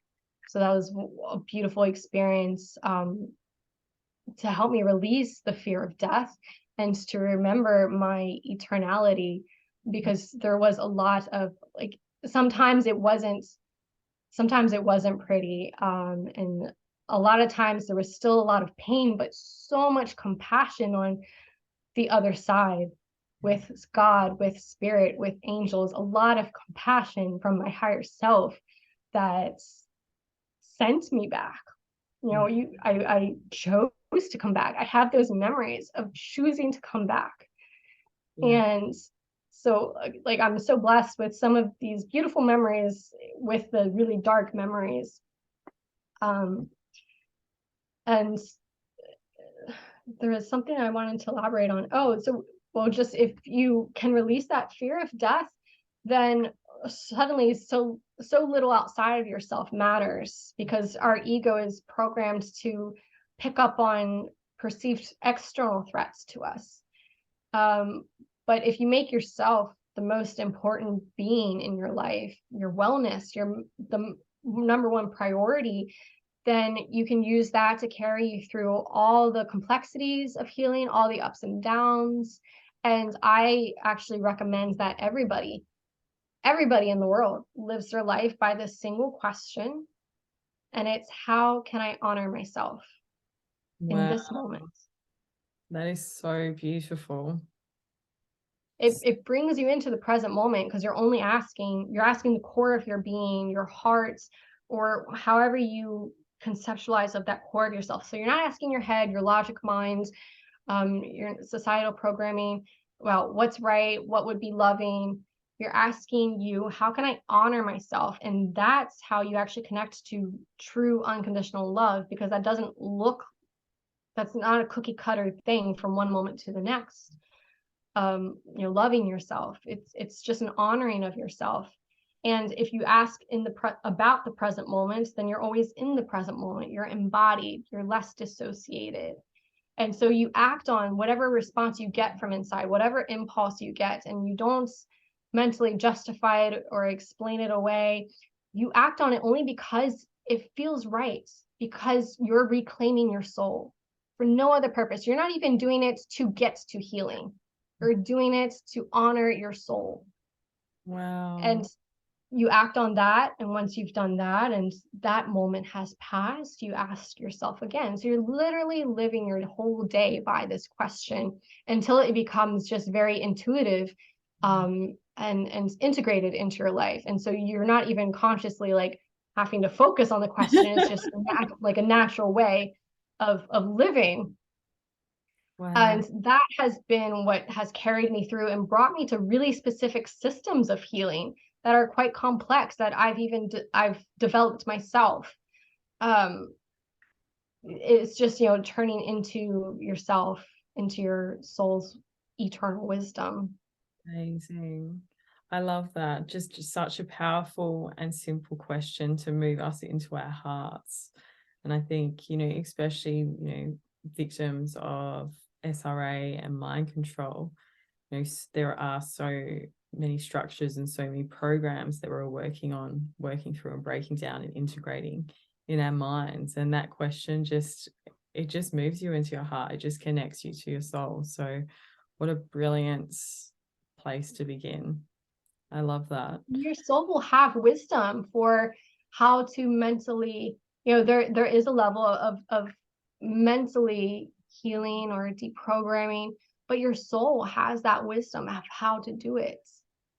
It's this merging, the how can I honor myself? It's the whole self. So it's the merging of the head and the heart, the human you and your soul. Wow. So beautiful. And I know you do work with survivors of MK Ultra, and one of the downloads, or I guess, your explorations through connecting, to through your heart to this consciousness has been to find ways to help survivors deprogram. Could you share a little bit about your techniques? Because I know that's an area in Australia that is really lacking. We're really hard up for therapists that we can trust.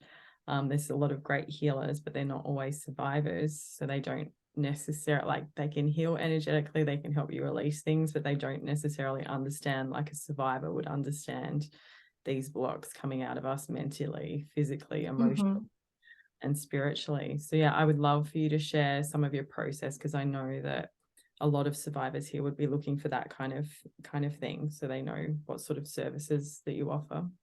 Hmm. Well, I think like the foundation for somebody who can help you deprogram is somebody who is open-minded, non-judgmental, and emotionally present. And unfortunately, those three things, consistent in a person, in a healer, somebody acting as like a therapist. I'm not a licensed therapist. I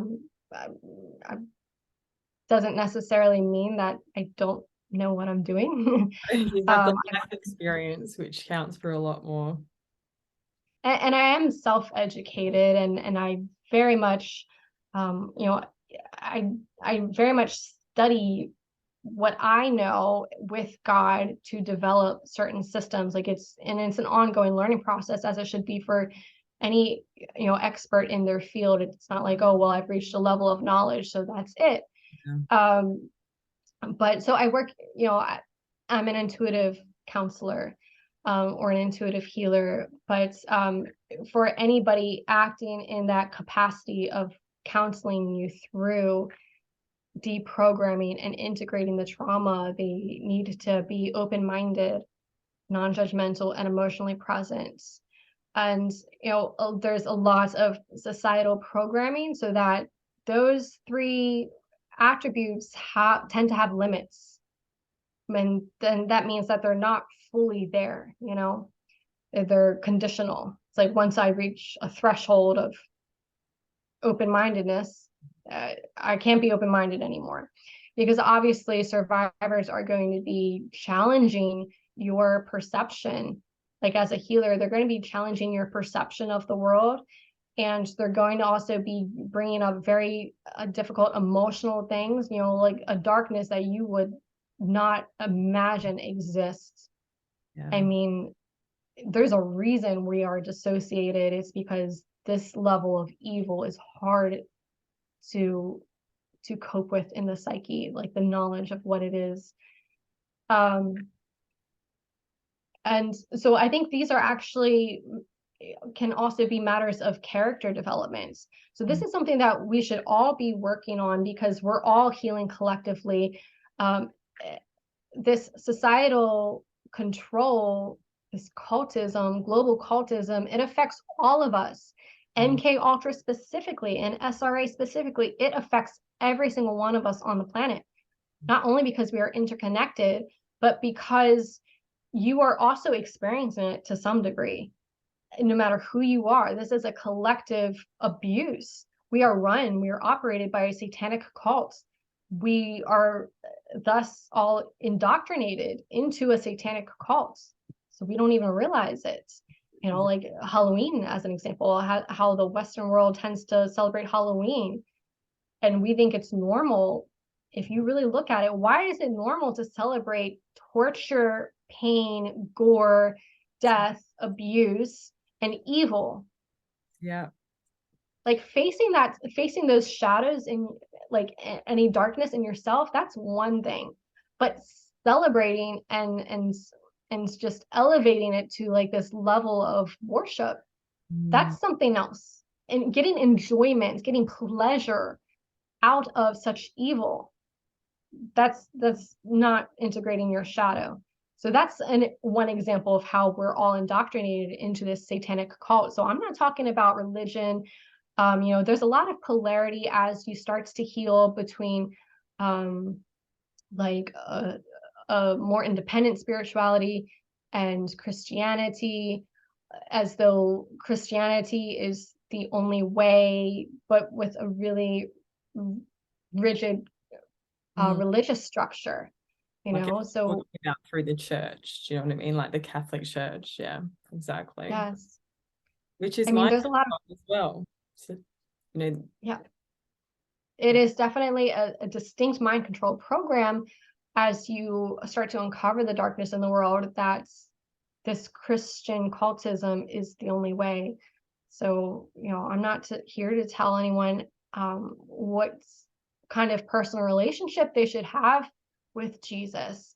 Your spirituality is personal to you, but that's exactly it. If somebody is telling you yeah. how to live, and they're shaming you otherwise, that's control, that's cultism. And so kind of went off on a tangent there, but circling back to these character developments, this character development that we all need to be taking upon, because we are healing this collectively, was my point. um your beliefs and your interpretation of reality is going to continuously be challenged throughout your lifetime, because we have been in thousands of years of deception and control. That's a lot of layers to undo, and so we just need to hold space for that fact. And don't be not to be afraid of anything, but just know that this is part of our chosen divine path. Therefore, it's nothing to be afraid of, but that means that you do have to confront it and you have to walk down this path, because running in the other direction only more deeply embeds this control and abuse structure within yourself and our world. And so, once you address that foundation, open-mindedness, non-judgmental, and emotional presence, um, connecting, like, one kind of general system that I use, but that is very inherent in everything that I do, is helping the person to connect to their body and Mm, then journeying inwards through that. And amazing. it's a step-by-step organic process. You're only becoming present with what they are sensing in that moment, and then we observe it, we bring presence, emotional presence to it, we allow for it, we validate it, we understand that it has an inherent wisdom and that it's connected to it has a connection to something. It's because we're just very conditioned to overlook our perceptions, our sensations, whether it be like an intuition or an emotion or a physical feeling in your body. It's actually all can be brought into the physicality, because that's how you experience life. When you are fully incarnated, embodied, you experience it through your body. And so this is also very key to developing your own intuition and your healing abilities, to get to know yourself through your body. So, for example, a survivor or anybody might say, oh, I just have a feeling like this isn't a good person, or maybe conversely, this is a good person. I just know. And I ask so many questions. And at first, when somebody is working with me, they probably think like I'm asking for the sake of myself, but I'm asking for their own reflection, because we just overlook so much. So I Yeah. might say, how do you know that? And they say, I just know. I say, can you connect to the part of your body that knows that? And so this may be intuition, or it could be programming, but we don't know. We're being non-judgmental in the present moment. And maybe it's their hearts. And I say, okay, what kind of sensations are in your heart? So you get really specific with what you're feeling in your body, and you communicate with that directly. So they'll describe the sensations, and usually that expands on something energetic. They'll start to have visions as well. So we bring presence to anything that they observe. Maybe they're hearing something, maybe they're seeing something. And the key is that you just witness it without making meaning. And from moment to moment, step by step, the bigger picture starts to reveal itself. But if you try to kind of like preemptively assign meaning, then you miss out on that, and you miss out on the journey of really connecting and knowing yourself. Yeah. Because even the good stuff, like, oh, I love sheep. Why do you love sheep? Like that might seem like such a generic thing to say, like a generic something that you like, and such a generic question. But actually, if you ask these series of questions, you get into the depths of a person's soul, and you might even uncover past lives and soul contracts and their spiritual purpose in this life. Like we are so much deeper than we know. So it's just about witnessing what you're experiencing from your body, bringing presence to that, communicating with it. So you might ask, why is this sensation here? What does it want to tell me? And again, you don't go looking for the answers with your mind. You're just present for what presents itself. And this is pretty simple, which is beautiful, because it's like anybody can do this, but it takes you into the complexities of healing. So that's kind of central to the work I do with survivors, and also healing from understanding narcissism on every level, including energetic level. That's really key for all of us, including survivors. On the flip side of narcissism, you have codependency, which we do all suffer from some degree. Codependency and even narcissism, it's a spectrum. And with codependency, it can also show up stronger in some areas of your life. Like you might be less codependent in certain areas, and more codependent in other areas. So this is something that, again, we just hold space for with compassion and non-judgment. This is just part of the human experience, that we can use to learn and grow and heal. And it is our codependent tendencies which can entrap us with narcissistic control and deception. That is the nature of narcissism: control, manipulation, and deception. And so, this is also the nature of programming: control, manipulation, deception. So if you are able to identify the narcissist in your life, whether it's like an immediate relationship or a wider relationship, like the government, I think, the events of 2020 and beyond has revealed that we are all in a codependent relationship with our government. A bad relationship with our governments. Yes, it's a codependent narcissistic dynamic. It's the same exact things if you break it down on like an intimate partner, for example, or a parent's child narcissistic codependent relationship. Same dynamic. Exactly. So this is something we're all dealing with. And narcissism is the psychology of evil.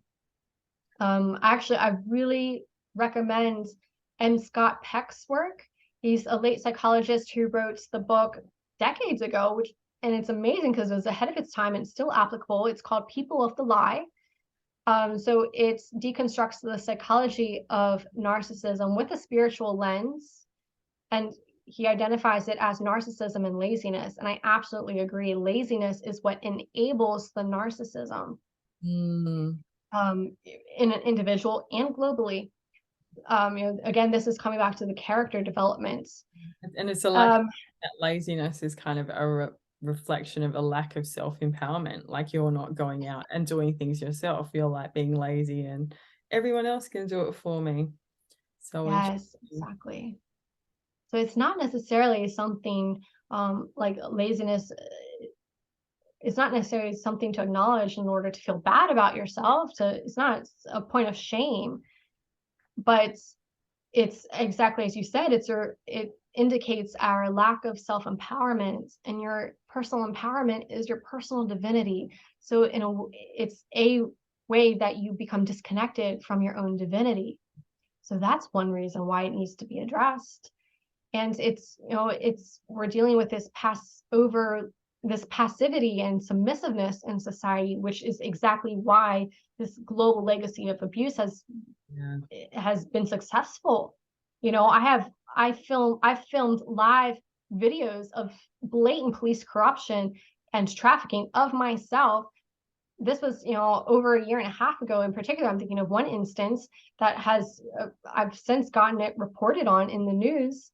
But this happened live streamed and nobody lifted a finger. And the only reason it was in the news is because I fucking pushed for it every step of the way.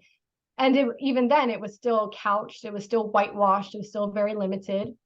But the point actually being that thousands of people have seen that video and nobody did a thing. No, And that's just one example of what I live through on a regular basis. And I've made that point very clear in my content. This is happening to me present day. And I'm sorry, I'm kind of going off on a tangent of healing, but I actually think that character development is an important part of healing. Let me see if there's anything else specific to MK Ultra deprogramming that I want to address. Because honestly, it's so complex. I think, it's an intuitive flow. So perhaps we can address that as being something central to healing, allowing for an intuitive flow, not getting hung up on what you don't know or the uncertainties, because that can just torture you. Like once you realize there's deception, whether it's programming in yourself or in the world, you get really hung up on the unknown, and that makes you depressed and it makes you fearful, and that shuts you off from your inner healer, your intuition. We all have an inner healer and we access it through our intuition in an embodied state, like I was describing, connecting to your body to connect to your intuition. And then you can also access critical thinking. You can pair that with your intuition. That's something central to healing, is using critical thinking to actually interpret your intuition. wow. Because sometimes we can get a sense in our bodies and we feel its truth. It might be a trauma bond. It might be black magic. It might be a program. So you have to really journey with those senses instead of just taking them at the face value. So it's journeying, and an element of critical thinking. It's not reconstructing your intuition with your logical mind, but using your logical mind to observe. Oh, this sensation. Okay, actually, it felt good. It felt like love in my heart at first. But now that I'm paying more attention to it, I feel this kind of cord, or I feel this strain, or I feel this tension. So this is a part of your logical mind that also has to observe. And maybe somebody finds out they have an energetic cord, which is the energetic manifestation of a trauma bond with a handler, and they might find all this energetic manipulation too. Like all of this comes from these simple moments of presence with yourself. That's brilliant. So powerful to be there and observe yourself, and the thing is, the hardest work is really discovering the patterns. Once we've found them, breaking them down and changing and releasing them, that's okay, because we know what they are. But to actually find a pattern in something that you've been doing your whole life, whether it's poor boundaries, not saying no, being pedantic or OCD about certain areas of your life that you don't have to be, being a control freak about whatever, like it can come out in so many different behaviors. It can be so hard to just stop and be centered and really observe yourself. And I think there's such a massive skill for us all to bring that observation and connect that with our intuition. I love that. Mhm. It's interesting that you said, to stop and become centered in yourself in order to identify these patterns.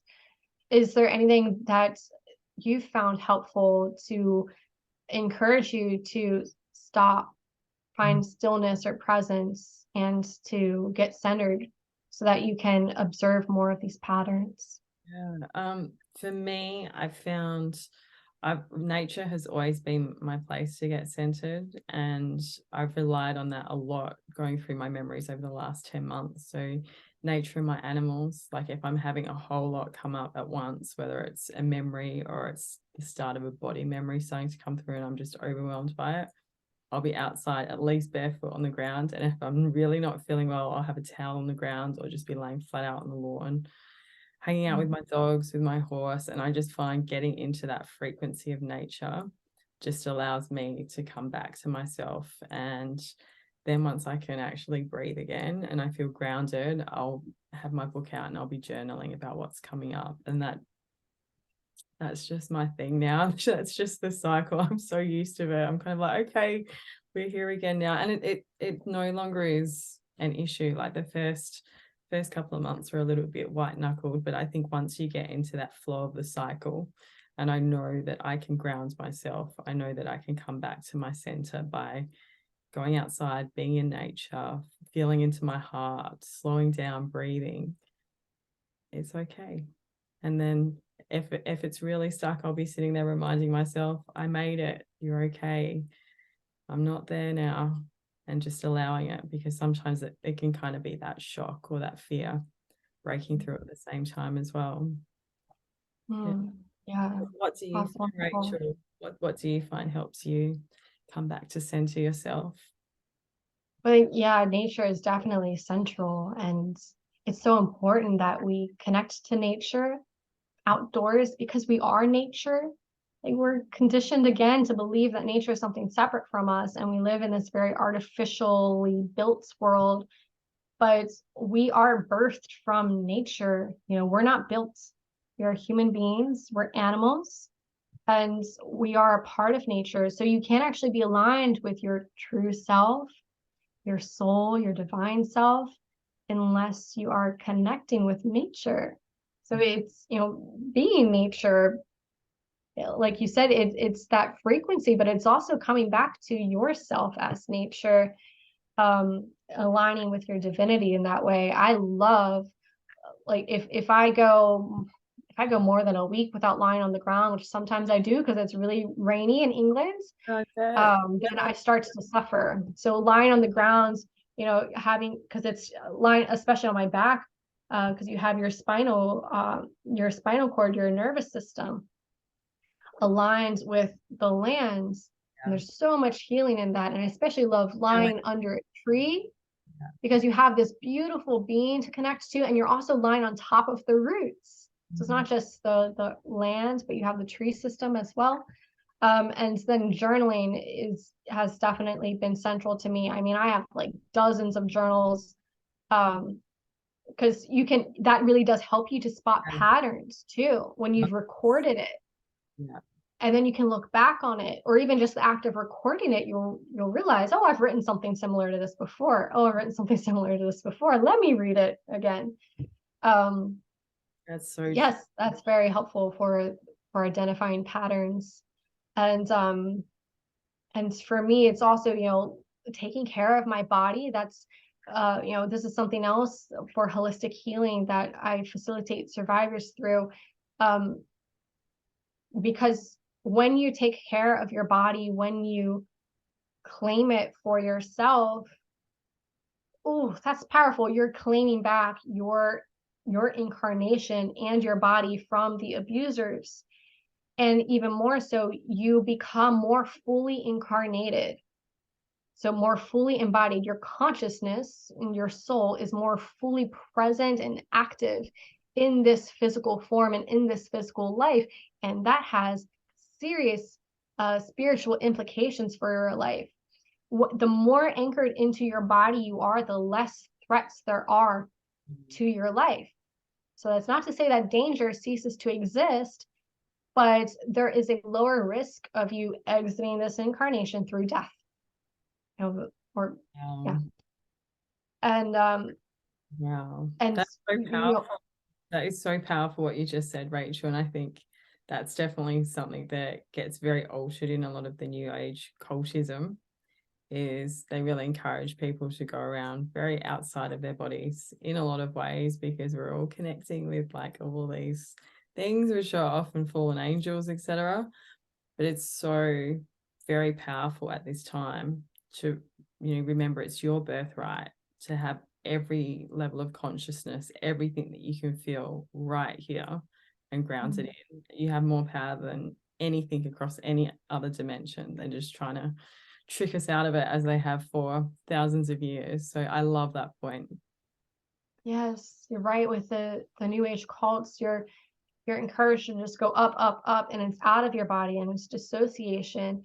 And you may feel like, some beautiful connections, but then it's not being integrated into this life. Yeah. And then that does create suffering and struggle, and it allows for this system of abuse that we're dealing with. And so we're talking about bringing that higher power down into this physical form. So you don't have to escape to get it. You don't have to go anywhere to get it. The more present you are here, you have more of that power, more of that bliss. And I love that. so, just remembering how important your body is, and that the body, minds, all of your bodies, mental, emotional, energetic, and physical, they are actually interconnected. It's a whole system.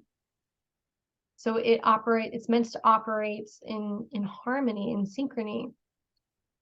And detoxing, physical detoxing through an intuitive way, again, like with medical knowledge, we're often sourcing experts, and it can be helpful to intuitively let yourself be guided to certain information and intuitively interpret it too, and discern what or how you might apply it to yourself. So it's not like, we don't copy paste things. That's not how personal knowledge and truth and needs are met. Copy paste, like what somebody says, okay, I just paste that into my life. That even goes for physical healing as well, and physical health. So I actually operate as a medical intuitive, but not the kind that most people seek. Like most people don't actually recognize that I'm operating as a medical intuitive, because my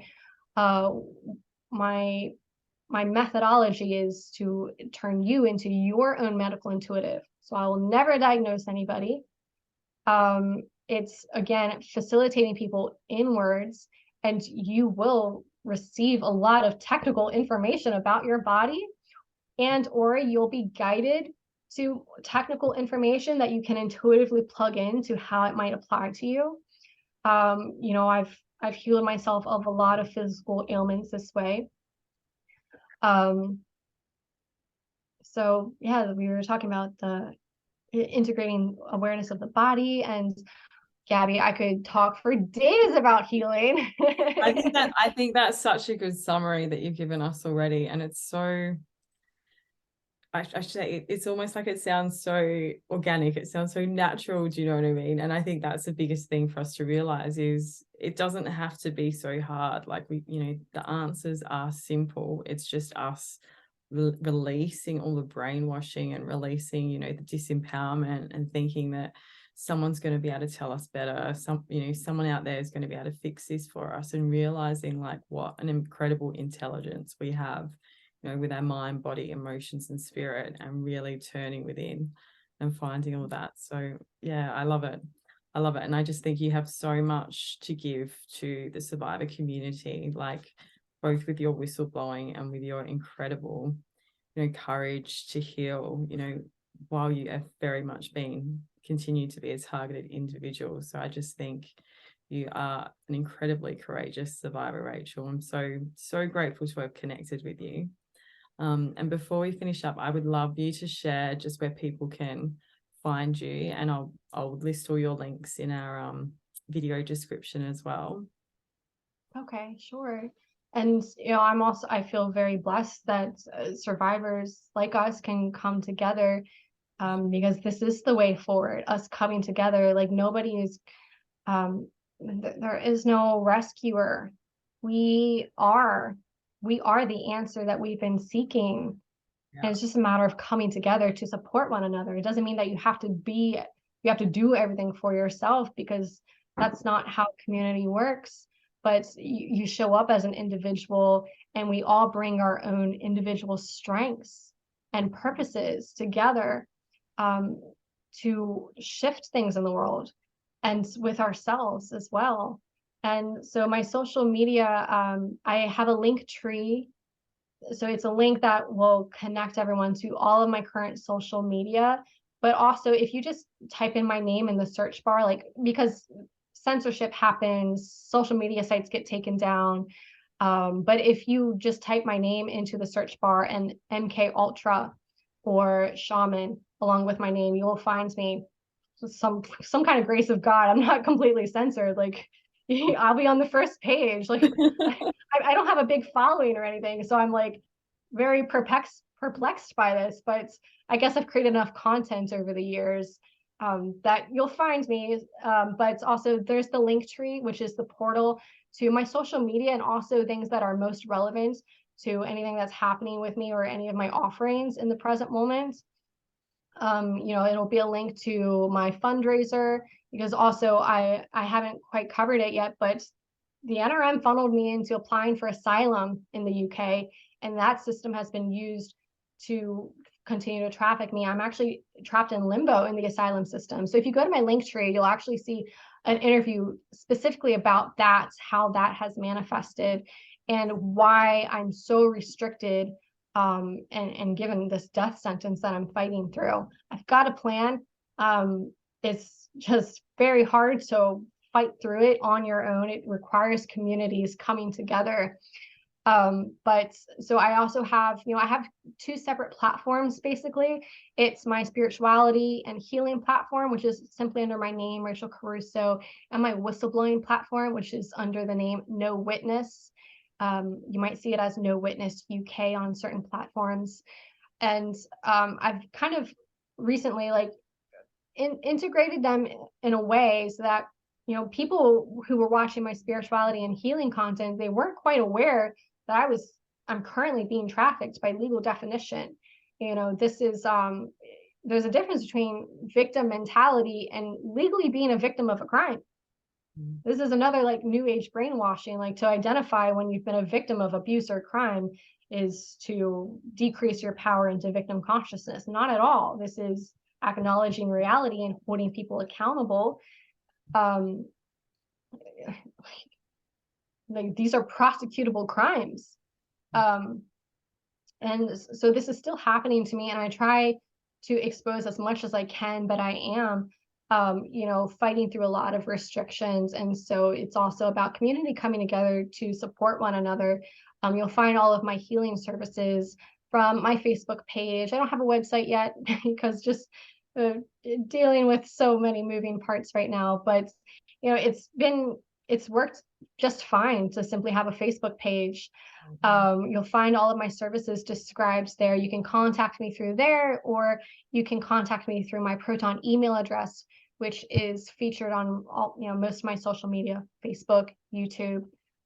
So I have, for No Witness, I have a YouTube and a BitChute channel. YouTube's taken down 20 videos at least, and you'll find that on BitChute.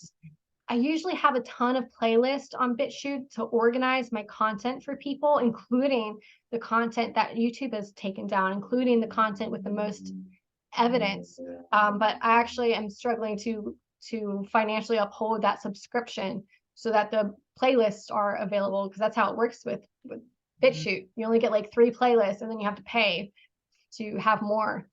But you know, when I'm in a financial flow, you'll find those playlists on my channel, and that'll help you to navigate the information. On YouTube, however, it has the advantage of live streaming. So when shit hits the fan, when I am in immediate danger and there's physical violence, I will, if I can, I will live stream. And so it's helpful to subscribe to both channels. However, actually, I've recently moved everything over to Patreon. So that's for my no witness whistleblowing content and my healing content. So all of my old stuff or past stuff, it's still publicly available, but moving forward, it's all on Patreon. So for the spirituality and healing content, it's just £5 a month, and a £5 pledge a month, and you'll have access to all of that, future and upcoming contents. And then it's £11 a month. You'll also gain access to exclusive guided meditations and healing affirmations that are really rather unique. I think they have an emotional intelligence that a lot of affirmations kind of lack, with these just kind of generic repeated phrases. So I really enjoy creating that. And for that $11 subscription, that's also giving you access to my whistleblowing content. So if you go to my Patreon, it's all broken down, but there's a library of past stuff, but in the future, everything else, you want to stay up to date with me. If you want to stay current, it's going to be on Patreon. Awesome. Well, thank you so much for your time today and sharing, your story, and most of all, sharing your incredible healing journey and healing modalities. And I just feel there's no better time than this time for us all to be facing our inner shadows and releasing that trauma, individually, and then, being able to go out into the world and just rock it and really create the change that we so need. And you are such a brilliant example of a survivor doing that, Rachel. So thank you for all that you do. And yeah, I would love to have you back again soon, and we can talk further into healing and deprogramming, etc., because you're just such a wealth of knowledge through your personal experience and also through healing survivors. So thank you so much. Yeah, and maybe in the future, I'd love to also go into more of like what we can all do to make changes in the world, because I know so many people feel overwhelmed and powerless, and that just enables the cycle. And we all have a moral and a spiritual obligation to do what we can. And I can promise you, everybody watching, there is something that you can do from where you are, and it will be enough. You won't rescue the entire world in a day, but your contribution is absolutely necessary. There's a reason you're alive, and it's not to be a passive participant or victim of the abuse. It's to truly be alive, to claim your life, and to reclaim humanity. And so maybe that's something that we can discuss more in the future too. We've got a topic for next time. People can know what to expect. Thank you, Rachel. We'll chat to you soon. Thank you so much, Gabby.